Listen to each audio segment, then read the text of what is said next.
Hi and welcome to another narration presented by yours truly, Cryptid's Roost.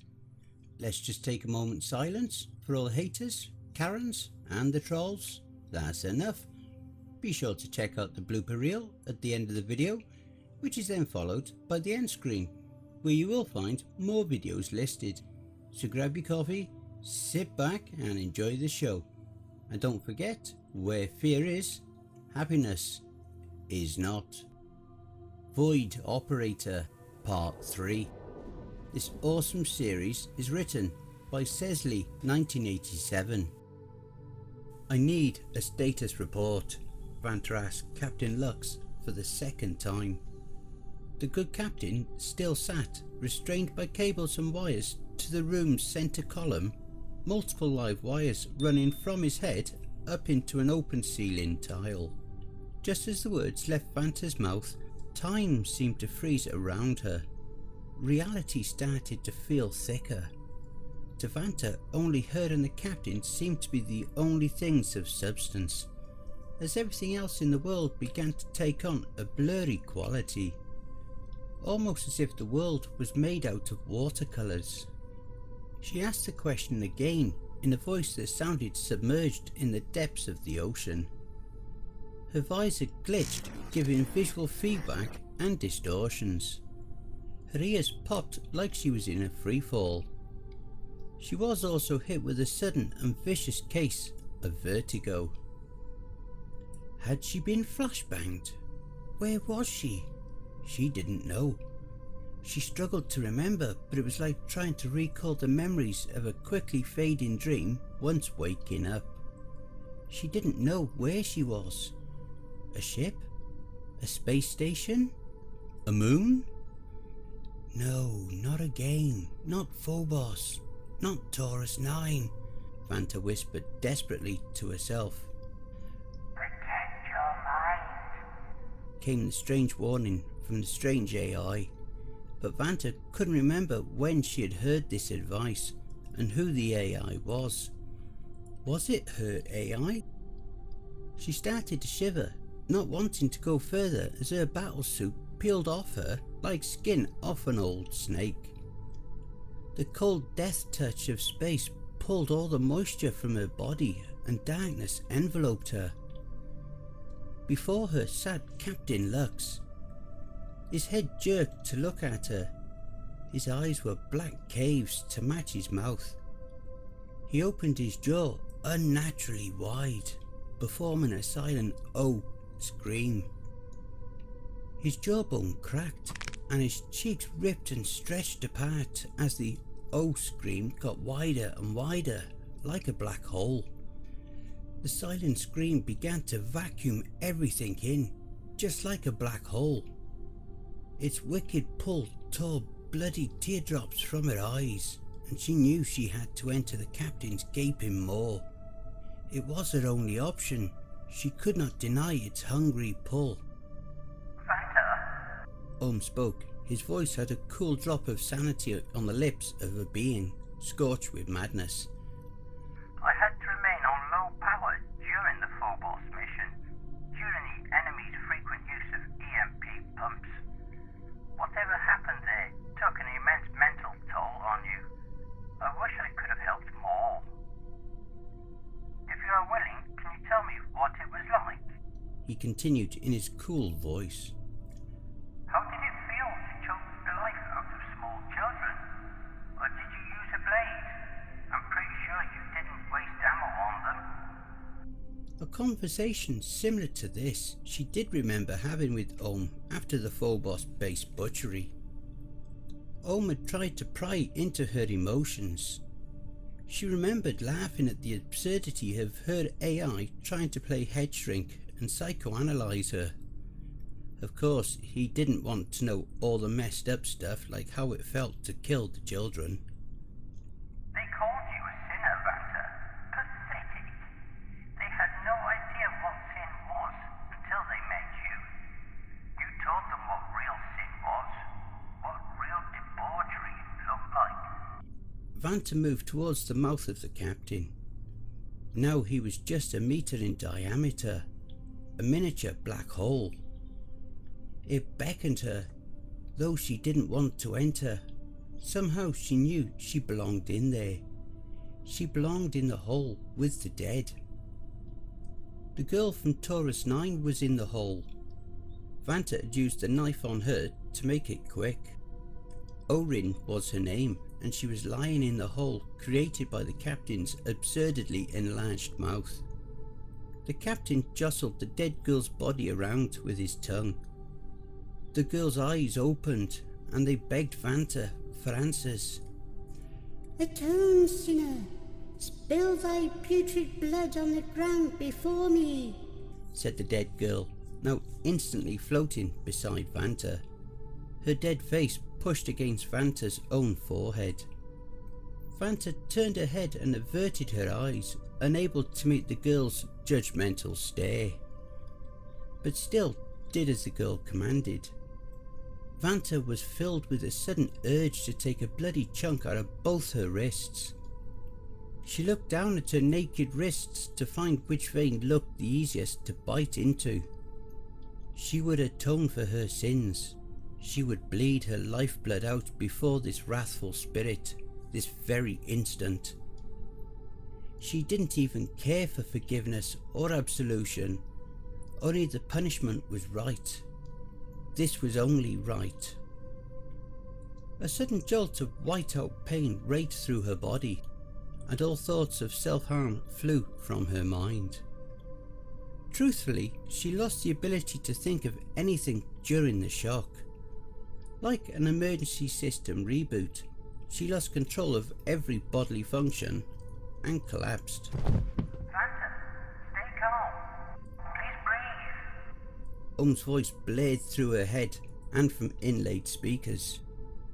She was lying on the ground next to the pillar holding Captain Lux. She knew she wasn't dreaming because his head appeared normal, and she could feel a level of pain only being awake and sober could fully comprehend.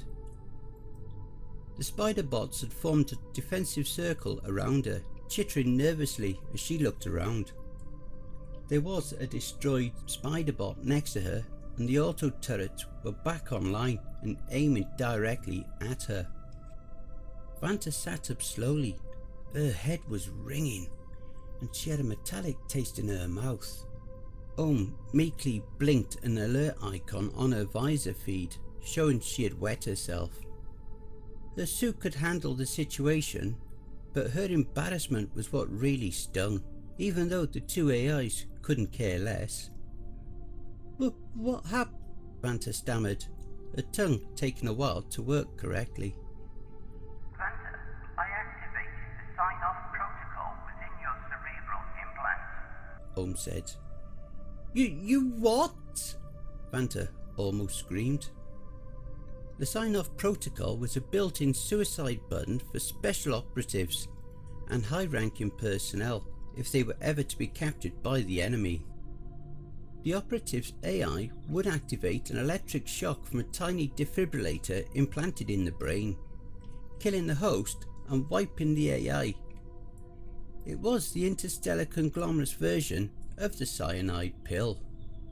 It was a desperate measure, I know. Ohm said, speaking quickly and loudly, something akin to stress entering his voice. But I weighed the risks and took it. I only gave you 30% of the voltage required for it to end your life. Why did you go 30% out of the way to fail at killing me? Vanta asked her AI as she rose to stand on shaky legs. The turrets kept a steady bead on her as she reorientated herself.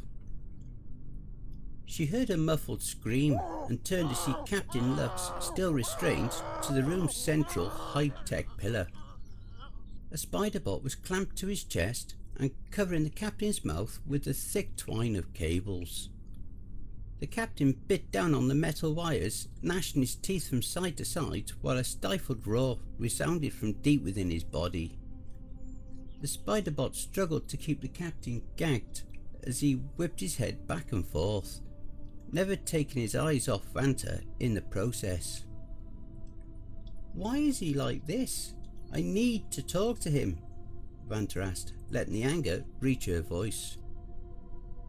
Akupara informed me it was the words the captain was speaking to you that was making you attempt to hurt yourself. Clarification, Vanta stated firmly, wondering if she could roll out to the firing line of the two turrets quick enough to get behind them. She quickly decided against it. Maybe she thought she could make a daring dive between the two guns, if she wasn't so dazed, or if she was just 1.3 meters more to the left and had full nano shielding. But she knew she would be torn to shreds even in the best of circumstances. The captain said nothing to me that I can recall. He only looked at me as if he was beginning to speak. Then you convinced my partner to fry my brain, Vanta told the ship's AI, by yelling at the ceiling, not knowing exactly where to direct her anger.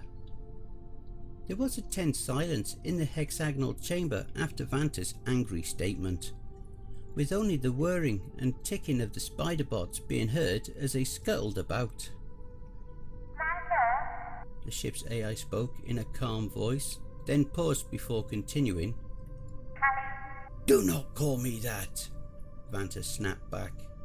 Yes, apologies. I overstepped. The ship's AI continued. Please let me show you the hollow projection of what happened when Captain Lux began speaking to you. Do not be alarmed when the Maya spider bots perform this function.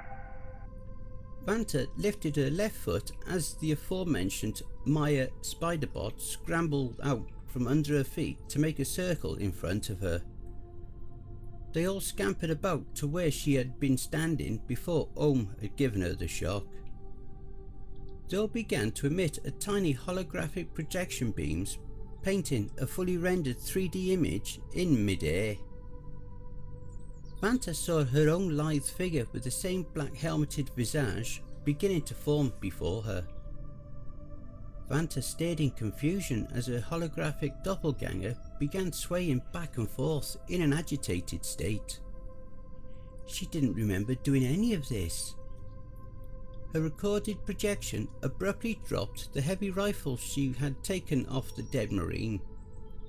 The hollow double began trying to tear at her face with her fingers, but only ended up harmlessly scratching the durable faceplate.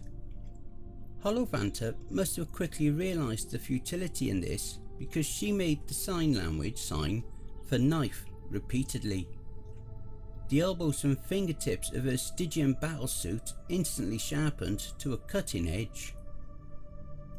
Vanta watched in amazement as the hollow projection of herself played out in front of her. She remembered nothing of this, but could wager on where it was heading. She felt she should learn to trust her AI partner more, because he probably just saved her life again. Just as she thought, her hologram viciously resumed scratching at its own face with its nano-sharp attachments, causing sparks to fly from where sharpened fingers met the thin face-protecting visor. Vanta realised her past self would have dug through the visor and into her skull in the matter of seconds if Ohm didn't deactivate the blade attachment on her fingertips almost instantly as the first sparks flew. Hollow Vanta only looked blankly at her hands that had Ohm returned back to normal a few seconds before she stalked over to the centre column. The Maya spider bot shuffled around the deck to better project what Hollow Vanta was grabbing for at the centre column.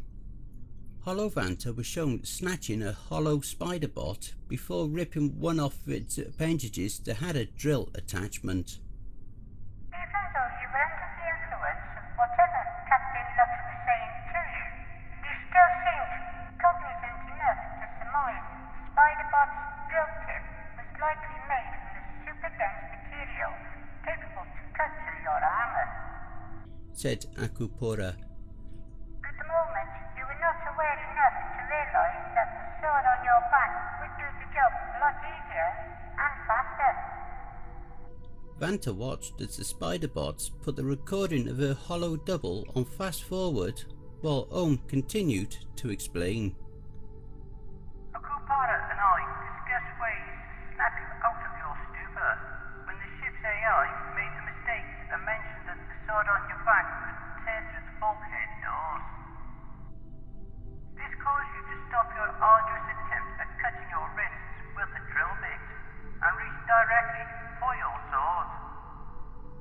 The hollow projection mirrored directly what was being told by Ohm as Hollow Vanta stopped chipping away at her wrists with a spider leg drill bit and quickly reached over her shoulder to grab the hilt of the weapon. As quick as Hollow Vanta was, Ohm was quicker, zapping her and dropping the void operator to the floor as soon as her hand made contact with the sword. Vanta yawned and popped her ears once again. Her head still buzzed inside her helmet as she watched the recording of herself lying motionless on the ground. The shock had hurt, but she knew Ohm had saved her life. She had a feeling she would have to learn a lot more of her AI to survive the rest of this nightmare of a mission. Vanta turned her attention back to Captain Lux, with his mouth gagged and his eyes bulging. 1 step forward, 2 steps back is what it felt like. She still wanted to attempt to speak with him, and maybe there was a way to negate the maddening effects of his voice had on her now that she knew what to expect. How did Akapura phrase it at first? What's your mind? She gathered herself and talked this over with the 2 AIs. She would attempt to speak with the captain one more time. Regardless of the outcome, Ohm had agreed to bypass the locked status on mission intel and share whatever data he had with Vanta and Akapura. But Vanta still wanted to chance getting additional info straight from the captain's mouth, as soon as the antipsychotics Akapura injected into him kicked in. Vanta waited until the captain's pupil shrank to normal size and he began looking around the room before she ordered the spider bots to remove his gag and asked, "Once again, Captain, I need a status report." The god of old, but not our god of stories past, Lux murmured. Oh, he who demands perfection. All will be made perfectly by his hand and in his image. Like the black fire endlessly folding in, crushing continuously into one solid point. Anguish makes diamonds. Pressure conforms all into one. The sinner won't be forgiven. The sinner will be consumed. Please, Captain, try to focus. I will let you preach the good news to me all century if you first answer some rudimentary questions first, Vanta said in a soothing tone. If you give me an honest sitrep, I'll return the favour to you.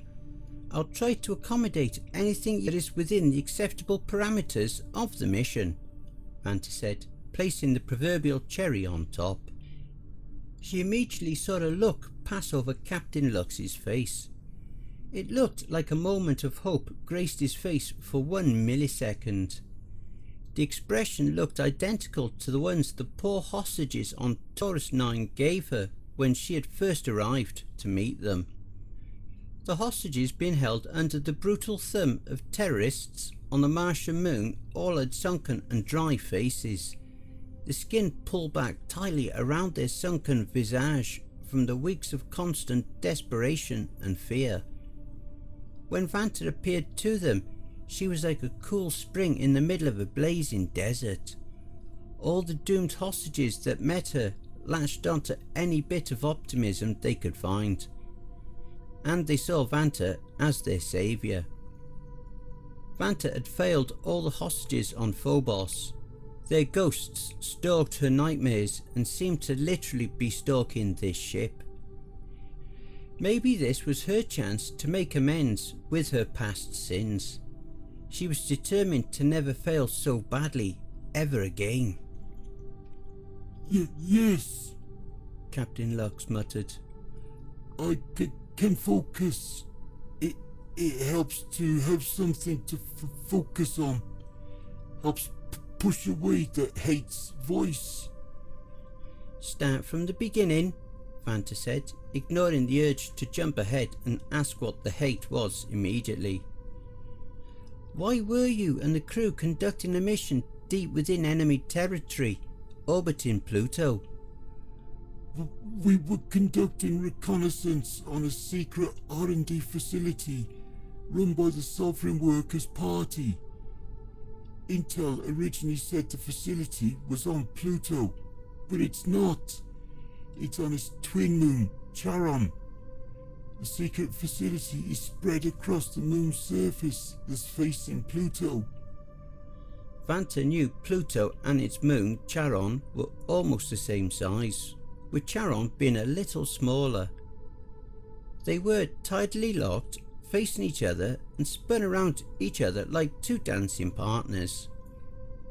This way made it hard to get a clear satellite picture of what was going on in between the spinning masses. The facility encompasses 50% of the moon. The sprawling structures themselves most likely descended downwards to the moon's core. Vanta remembered the theory that the moon Charon had possibly come from outside our solar system.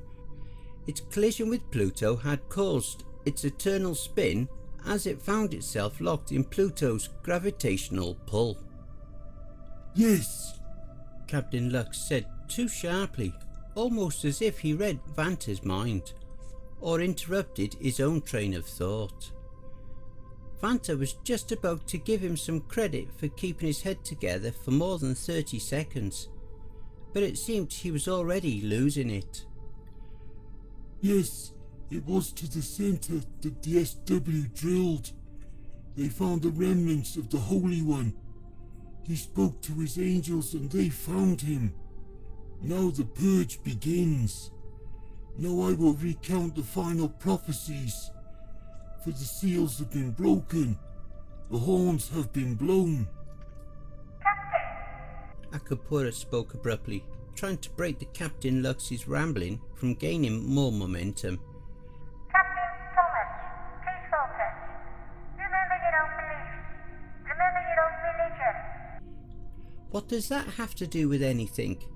Vanta snapped at the ship's AI. All this talk about God and religion was starting to piss her off. Her only dealings with religious people had been with the crazy murderous kind. You see, Vanta, Captain Lux still follows the ancient religion of Christianity. Even though the sect's followers are very few, and it is a pale shadow of the societal judgment it used to be. The interstellar conglomerate takes a strict secular stance against religious influence of any kind, Vanta interjected. Did the Naval Board know Captain Lux was an atheist when they gave him command over this ship? It would have jeopardized the trust we had built between each other as partners. Akapura snapped back, sounding angry for the first time. Besides, it helped him. His morning prayers focused him and made him calmer, less prone to panic. And when this whole terrible incident started with the hate, it was only with my help and his faith that kept him together for as long as he was. Vanta watched the captain. He did seem calmer already, with his eyes closed as he whispered a silent prayer. He looked up at Vanta and spoke. You have to have something pure to focus on, Void Soldier. Whether it is pure joy of rage, sadness, or love, it keeps the hate from digging his fingers into your brain. Noted. Please continue, Vanta said, trying to sound impatient. We know our enemies at the Sovereign Workers' Party hold steadfast to the traditions of old Earth and Mars colonies before the Great Tech Leap of 2500. Their refusal to augment their bodies with tech or acknowledge the usefulness of AI quickly put them on the losing end of the Cold War against us. Captain Lux explained through a face clenched in pain. Sweat beaded on his face as if the mere act of speaking coherently was a great struggle. Between being hijacked by extremist elements, a breakdown in leadership, and the ecological collapse of multiple SW colonies, the SW had weakened severely over the last century. More and more we win the hearts and minds of their people and bring them out of their stubborn zealotry. All they could do now was stew in their fury as the interstellar conglomerates closed in to deliver the death blow to their movement. The religious officials ordered their huddled masses to scream their prayers into the abyss of space, hoping that a vengeful god would answer them. Finally, a god did answer, and he poured upon them his blessing of hate. Command got wind of this and ordered us to investigate. Our onboard operative, Enoch, has successfully infiltrated the megastructure on Charon. Most of our information in the field came from his communications. The spider bots projected the image of a lean, well-muscled male soldier wearing high-tech armour Vanta had worn on a variety of other missions. Vanta realised Enoch to be one of her peers and might have the same level of training and special clearance as she did. Enoch was part of a 3-man fire team, call sign Cerberus. Where you and I share brains with an AI, the 3 members of Cerberus Squad are all neuro-linked together to share each other's thoughts instantly. This makes them great coordinating during close quarters battle, and better when sending and receiving messages from deep in enemy territory. When Enoch was moonside, his mental messages were received by his 2 squad mates a lot weaker, but they were impossible to detect or intercepted by the enemy. Enoch told us how the SW had made contact with this malicious deity. The SW wanted to use this god as a weapon to crush us and turn the tide of this war. They sure would have if the god didn't turn on them first. In an instant, half the moon was at war with the other half. The god, the hate, had been corrupting the minds of his followers and had let them loose to kill their own people. The SW was tearing itself apart with brutal infighting. Enoch says he found prisoners that the SW were experimenting on. They had valuable intel. He also advises that whatever is happening at this Charon facility is too dangerous to survive and be used by the SW in the war. He advises a tactical nuke from orbit, just to be sure. Pluto base was going to hell also. The fighting has spread from moon to planet. We could see the fighting from orbit. Comrade killing comrade in religious fury. We can hear them screaming at each other over our comms as they bashed each other's heads in. In an instant, the new god had turned the faithful against the unworthy. I locked down the teleport bay and had a hazmat team waiting to check the civilian Enoch was bringing back with him. He vouched for her, saying she was unaffected by corruption of that thing down on the planet, but I wasn't going to take any chances and quarantined her and Enoch as soon as they made it on deck. No chances were to be taken. I even loaded up 2 nukes to hit the damn madhouse and Pluto with. I really wanted to be sure none of them survived. I would scatter any remnant of that damned god into the vacuum of space. Vanta listened intently, relieved to finally get some answers. She had already inferred that Captain Lux would tell her he was unsuccessful at destroying all the remnants of this hateful god. She knew the god had somehow taken over this ship before she arrived, and that's why she was sent here on this mission. Vanta began to see the severity of the mission and wondered if her superiors were even aware of how bad things were up here on this damn ship. Did they know an actual supernatural entity with mind control powers had hijacked their IC ship? And not just any IC ship, but one of the universe's deadliest, fastest and completely undetectable. A ship that could allow this cruel entity to spread its twisted gospel throughout the solar system unhindered? Vanta wondered how it all went wrong. How did Captain Lux and his crew lose control of the situation so badly? How did the hate infect the ship when Lux seemed to have it all squared away? His account was saying everything was going by the book, especially if he had a team of top-tier operators just as skilled as Vanta on board. Unless... Enoch betrayed you, didn't he? Vanta stated, more than asked. The whole time he was undercover on Charon, he was being indoctrinated by the hate thing. How else could everything have gone so badly, so quickly? I surmise the same. Ohm added. Captain Lux only stared back at Vanta with a 100-yard stare. He closed his eyes and tears began running down his cheeks. He grinded his teeth together and began whimpering. I'm sorry, Vanta, but I have to cut this brief. Captain Lux grunted. I can feel them searching for you.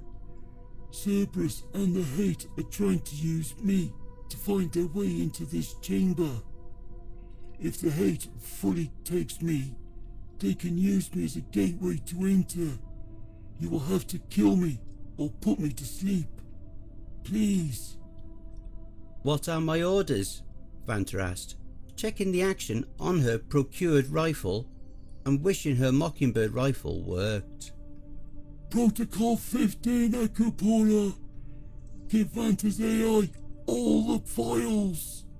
Captain Lux screamed in pain. He shuddered against his cable restraints and his eyes began to gush blood. Please, kill me.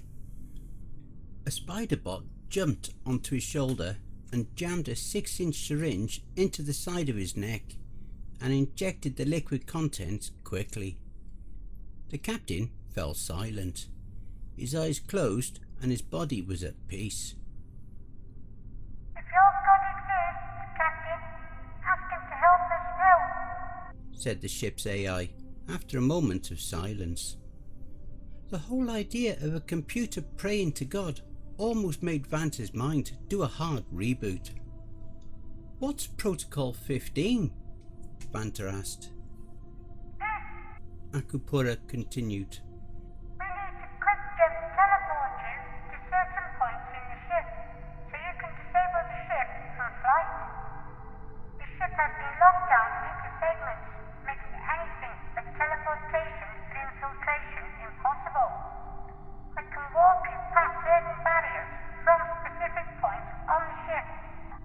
First, Your little spider was too late. Interrupted a fried voice from where Captain Lux's body was slumped. Vanta immediately jumped back and aimed her weapon at the captain, and the spider bots formed up between them defensively. At the end, this flesh accepted its weakness, finally allowed itself to be entered and purged of sin, came the unfamiliar voice from the captain's body. Still, the captain didn't move an inch, appearing as if he was being voiced like a ventriloquist's dummy sitting alone on a stage. caution, Vanta. Akupura spoke up. Captain's vitals show he is not living, but his vocal cords give off small vibrations as if he was speaking. Captain Lux, Vanta said, taking a tentative step closer. She was going to check him on her own. Something like checking pupils for dilation, feeling a pulse for herself, checking his breath. Pretty much anything to any of this makes sense for herself. I need you to concentrate, she finished, as she closed the gap between him and her to about 3 feet. It was like a grenade went off. Well, more like a beautiful silence grenade. Instead of a loud concussion blast that would have temporarily blinded and deafened Vanta, the captain exploded outward in a wet splash of intense heat. The room was filled with the brilliant rainbow colours of a teleportation being conducted right where the captain's body had once been. "Telefrag!" Vanta yelled in a horrible realisation of what was happening. As matter was being displaced and she was flung back multiple yards to smack into a computer terminal far behind her. Vanta knew that the enemy had teleported in right on Captain Lux's position, exploding him and destroying his body. Vanta figured it had to do with a combination of the hate having gained control of the captain's mind and being about to hone in on the neural implants in the captain's brain.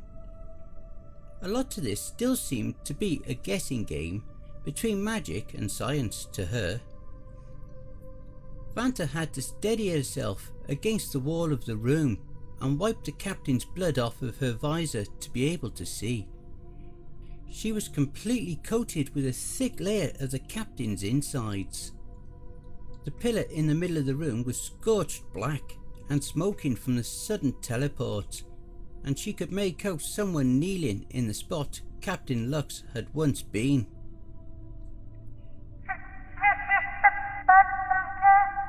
Came the voice of ship's AI from somewhere overhead. The voice of Akupura was fading in and out like it was low on power. Vanta was quick to notice that all the computer terminals and lights in the room were going offline.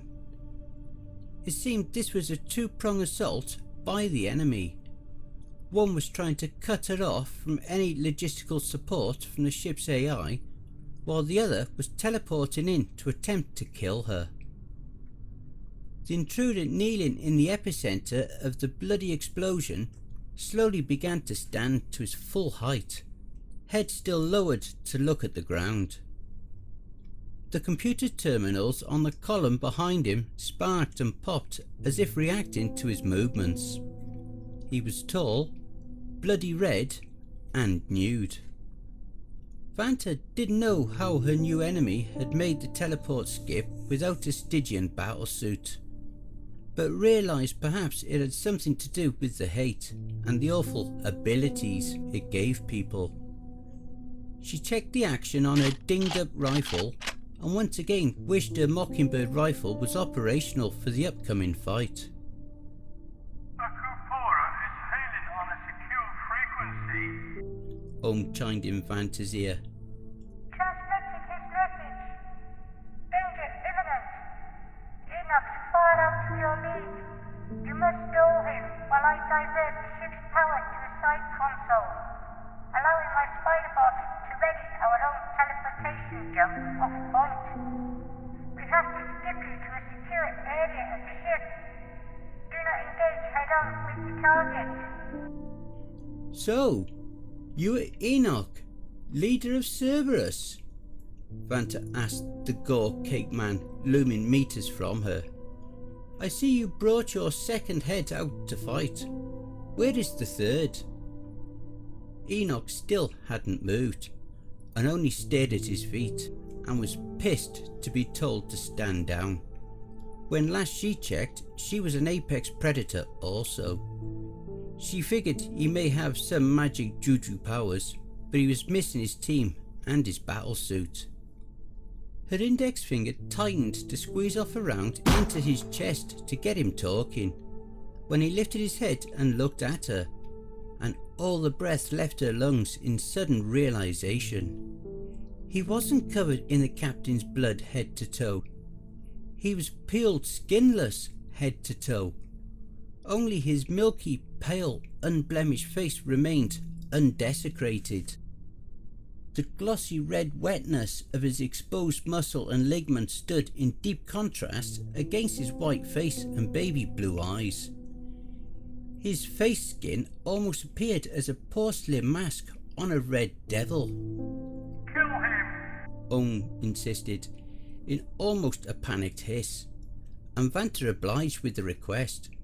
She let loose with her battered rifle.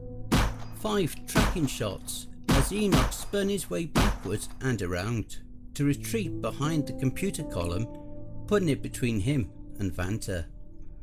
Instead of running with the momentum and coming out from around the other side of the column and continuing the fight with Vanta, Enoch tried to throw in a little juke and double back the way he went by leaping back out into view as soon as he broke sightline. Vanta expected as much from him and fired again, only this time only 1 round fired before the rifle jammed. Vanta only had enough time to adjust the useless rifle enough to brace with it like it was some sort of shield as Enoch's charging front kick collided with the weapon. The kick snapped the rifle's frame in 2 and rebounded it off the back wall again. She was breathless and dazed as his wild blue eyes and bloody fingers reached out for her neck. She knew she had shot him multiple times, but he wasn't showing it. At least one of her shots had blown off his left hand, but he was still charging at her with his right. And if his powerful grasp got a hold of her neck, she was done. She ducked inside his reach and gave him a throat punch of her own. At least that stunned him enough for her to combat roll out of harm's way and come to her feet on the other side of the room. But he was on her, instantly swinging and backhanded her around as she clinched up to protect herself. He hit like a freight hauler. 30 seconds, Vanta. Do you copy? All you got to do is stay moving for 30 seconds and Akupora will have enough juice to get us both out of here. Ohm said. Details, Vanta said as she slipped under another near-fatal grab by Enoch. 2 spider bots carrying a chest plate and back plate to make in-ship teleportation skips. It's a prototype, almost charged. Just let the spider bots do the rest. Akupura says there's nothing to worry about. Suddenly Enoch stopped his constant attack, and a cruel smile stretched across his angular ghost-like face. He tapped the side of his head where his ear used to be, and his blue eyes glinted with malice. About 10 seconds to go, right? He spoke in his crisp, deep voice. I better stop pulling my punches. He heard everything. How? Vanta yelled into her soundproofed helmet. It should only let out noise when she wanted it to. Can't stall anymore. Sword now. Ohm ordered back. Vanta reached behind her head and swung the sword forward with both arms in an overhead strike as Enoch rocketed towards her. The black blade struck squarely in the centre of Enoch's extended fist as he launched himself forward in a desperate punch. The blade cut perfectly through the middle of Enoch's hand, wrist and meaty forearm to finally get lodged in his elbow joint. Enoch showed no signs of discomfort or vocalized any pain. He just pushed himself up against Vanta, careless to the fact his one remaining arm was bisected long ways from middle finger to elbow, and gave Vanta a cracking headbutt. Vanta dropped to her knees but refused to let go of her sword, securely clamped in his split arm. With his free arm, Enoch hammered a powerful elbow strike down into the crown of her head, but still she held herself up and steady even as her world spun. The skinless monster wound up and punched Vanta right in the face with the same free arm. Even though Vanta had blown off Enoch's hand, she had left him with a sharp exposed wrist bone jutting out.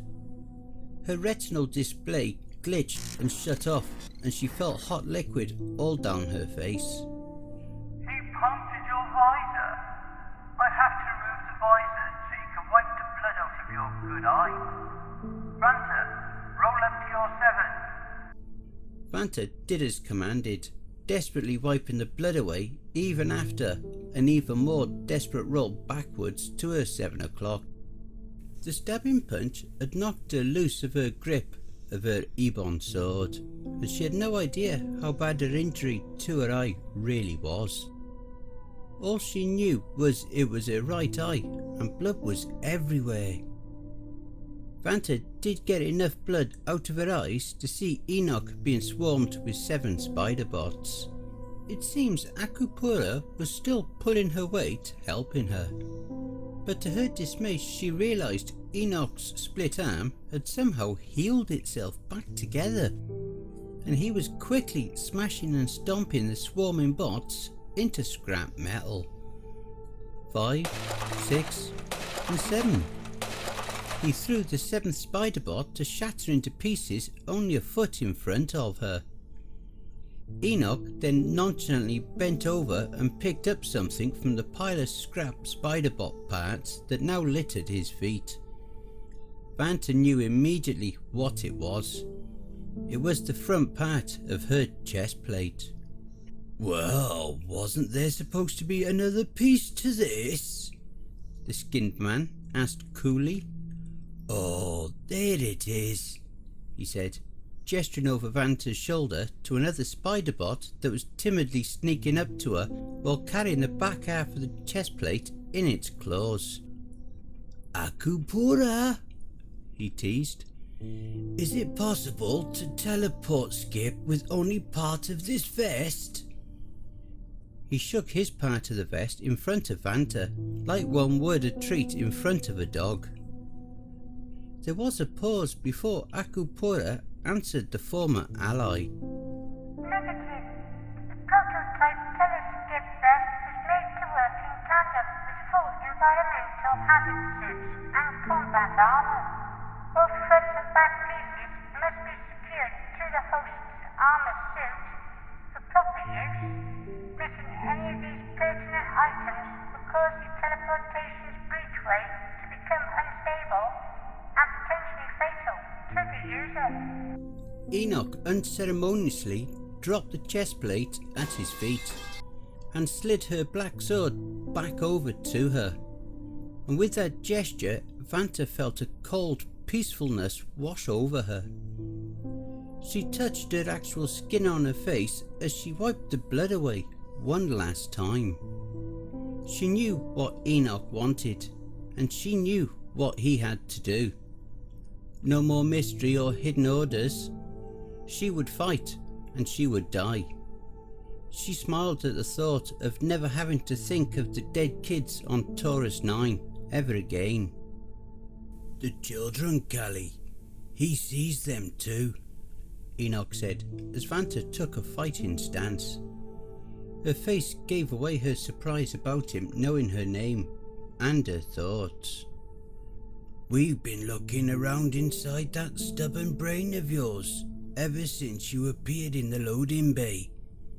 There are more options than the ones you believe are presented to you at this moment." He walked closer, his palm out in a peaceful gesture. "Of course you can die. I will oblige that for a former compatriot. You can flee and be driving mad as the holy hate slowly breaks down your soul and consumes it. Or you can give your heart to God, make a free will sacrifice, let him work as a conduit of divine wrath through you. I was like you. I was only given option 1 and 2. I chose option 3 for myself. I chose option 3 for my team. I have ascended. I am a gatekeeper, and I can grant you any of these options with ease. It makes no difference to me." "You mean to tell me you didn't even fight it?" Vanta asked. She spit blood and saliva out of her mouth and bared her teeth at him. You just gave up without a fight? You willingly betrayed your own people and think I'm like you? Her face flushed with anger. Pathetic, traitorous worm. There is a fourth option, Callie. Enoch spoke as he stalked closer, malice in his steps and words. I'll let you keep your mind, but I'll break your body. I'll break your spirit. I'll pull off your arms and legs and keep you as a pet. Let you witness the coming of a new age and the dying of the old. I think I'll have one of these spiders carry you around as nothing but a torso and a head. Yes. As if the mere mention of the spider bot activated it to attack. The spider bot with the chest plate surprise attacked Enoch by jumping to lash the chest plate onto Enoch's back. Enoch's blue eyes widened in shock as he realised what was happening. He awkwardly tried to spin around and reach the spider bot on his back, but he was too late.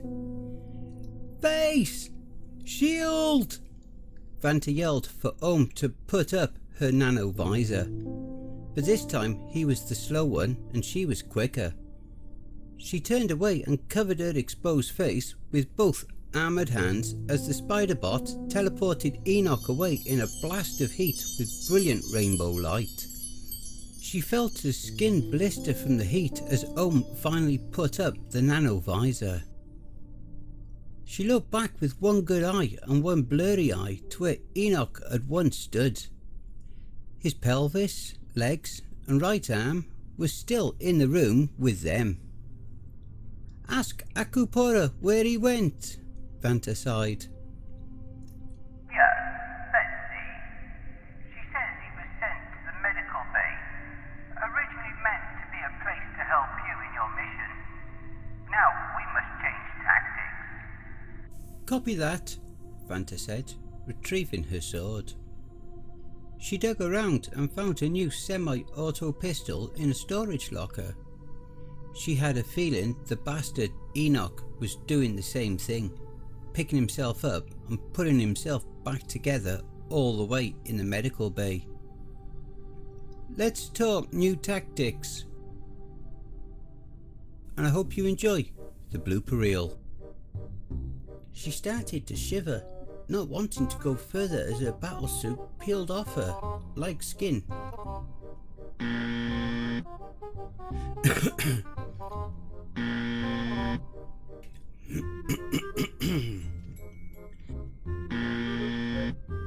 Said the dead girl, now instantly flowing, and all thoughts of self-harm flew through, and she could feel a level of pain only being awake and sober could fully. Vanta, I activated this. Maybe the thought that she... Her recorded projection abruptly dropped the heavy rifle. Vanta realised her past self would have dug through the visor and into her skull in a matter of... This calls you to stop your arduous attempt at cutting your wrists with a drill bit. And maybe there was a way to negate the maddening effects of his voice. The hostages being held under the brutal thumb of terrorists. Fuck's sake. Its collision with Pluto had caused its eternal spin, as found itself locked in Pluto's...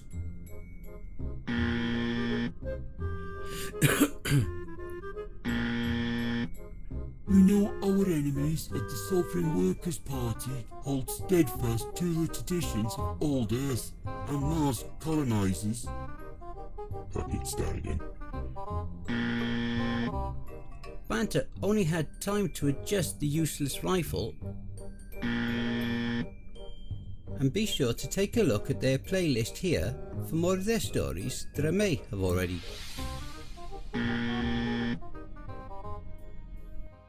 Hey family, please be so kind as to punch the like button and smack the ass of the subscription button as well. And remember to chokehold that notification bell and then select all. That way you'll receive all notifications each time I upload a new video. And by subscribing you'll be the first to see all of our new spooky creepypasta stories.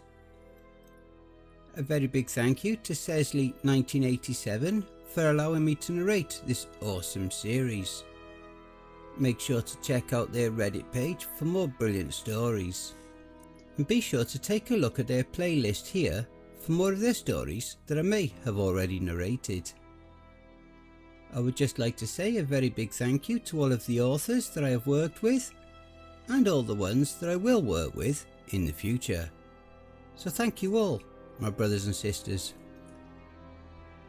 And why not hashtag cryptidsroost in your comments. A quick thank you to all of my Cryptids Roost community family too. We are now well on our journey to 1000 subscribers. So please spread the word and help us to grow and expand. And don't forget to share the videos too. If you would like to throw me $1 or $3, I'd be very much appreciative. I do have PayPal, paypal.me/cryptidsroost. Alternatively, I have an account at buymeacoffee.com. You don't even need to register on either site to donate. You can also follow us as my Facebook group, Twitter and Instagram. I also have Ko-Fi and BitChute. I have a subreddit if you have a story you would like me to narrate for you. All relevant links will be below. And don't forget to check out the end screen. See above. That will also list some more videos in my back catalogue. Take care everyone, and I hope you all have a wonderful and peaceful night. And don't forget, where fear is, happiness is not.